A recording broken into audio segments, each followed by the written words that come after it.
Welcome to Lead Investors. Today we are diving deep and we are not just talking about bricks and mortar. We are exploring the art of selecting value holding properties. You know, the kind that doesn't just sit there but work hard for your money. So buckle up, because by the end of this video, you will not only know what makes a value holding property, but you will also know how to find them and where to find them. So let's find a value holding property or your next golden goose. That's coming up.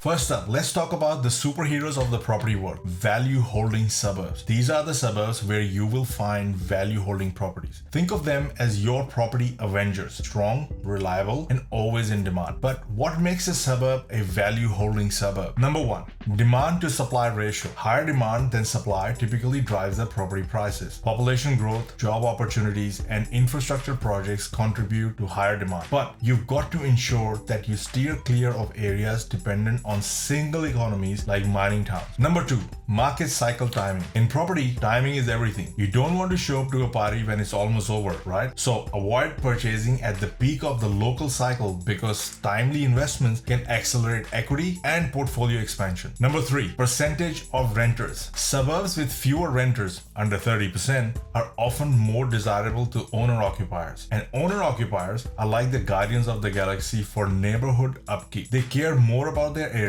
and invest more in home maintenance and renovations. Number four, proximity to activity centers. Consider the suburbs' distance from major activity centers, CBD or regional towns, as this indicates how far someone will need to travel for work and other amenities. Ensure that connectivity to major public centers via public transport is adequate. Number five, affordability and growth. Ensure the suburbs' median price aligns with your budget. Now, the median price is different from average price. The median is right in the middle, and if you buy something below the median price, you've already got something that has future growth potential. When looking at historical capital growth, always look at capital growth over a 5-10 year period. Number six, assess the median weekly rent and rental yield for cash flow compatibility. Vacancy rates under 2 to 3% indicate high demand and potential for rent increases. Number seven, income and demographics. Check the average weekly income for the suburb you are investigating. Higher income levels in a suburb suggest that those suburbs have investment and maintenance capacity. Always check what percentage of people in that suburb are living in public housing. Lower percentages are generally favorable. Number eight, median age. Suburbs with the median age of 25 to 50 years indicate that population of that suburb is in their peak earning years, which means it has growth potential. On the other hand, you should avoid retirement hotspots, because an area with a predominantly elderly population may not align with your investment goals. Number nine, match the market demand with property hype. You have to align the type of property, example, family homes, units, townhouses, with the area's predominant housing needs. Number 10, infrastructure and amenities. The presence of schools, hospitals, shops, entertainment centers, and employment opportunities indicate the suburb will be in demand going forward. Now, before we dive deep into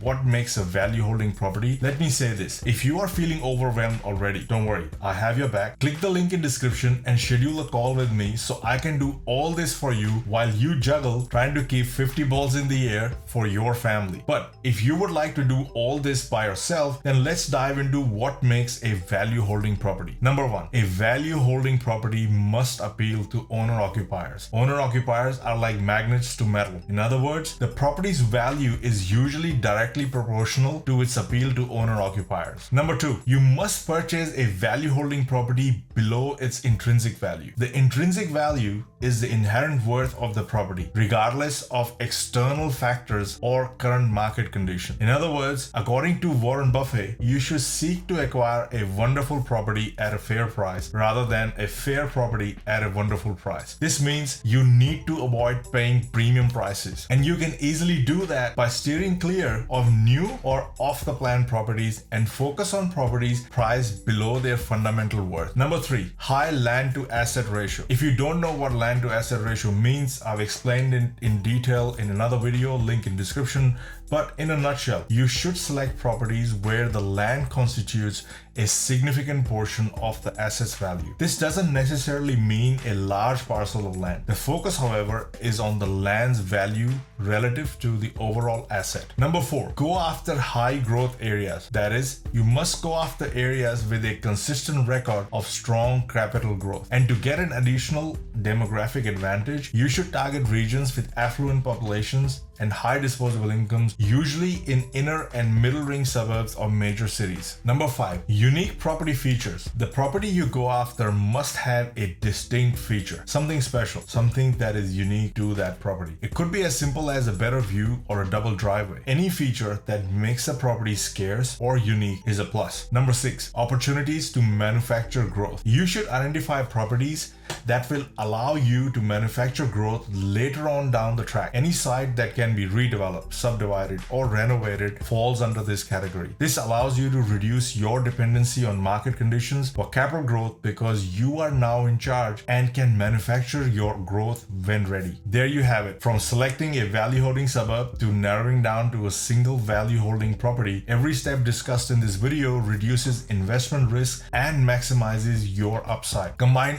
all the steps or the ones that suit you, and you will find that if one aspect underperforms, the others will compensate, ensuring a steady property performance. This approach to finding value holding properties is comprehensive and balances risk and reward. It emphasizes the importance of location, intrinsic value, property uniqueness, and the potential for value addition later down the track. By following these guidelines, you can make more informed decisions, potentially leading to greater returns and a more stable investment portfolio. Now, you can do all this by yourself, go through the hips and valleys to find the first or your next investment property. Or you can simply click the link below and schedule a call with me. I'll be waiting.